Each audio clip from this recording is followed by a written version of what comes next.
प्यासा कौवा। एक गर्म दिन था। सूरज बहुत तेज चमक रहा था। एक कौवा बहुत प्यासा था और पानी की तलाश में आदेर अलिफ आ रहा था।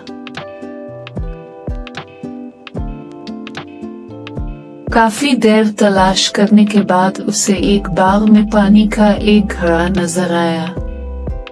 कौवा खुश हो गया और फौरन घड़े के पास जा पहुंचा।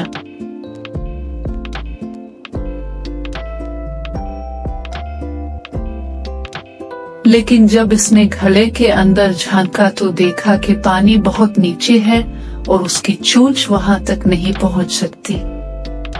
कौवा कुछ देर सोचता रहा। फिर उसने एक तरकीब सोची। इसने आसपास से छोटे छोटे कंकर उठाकर घड़े में डालना शुरू कर दिए। जैसे जैसे कंकर घड़े में गिरते गए, पानी ऊपर आता गया। आखिरकार पानी इतना ऊपर आ गया कि कौवा आसानी से अपनी चोंच से पानी पी सका। पानी पीकर कौवा बहुत खुश हुआ और अलिफा गया।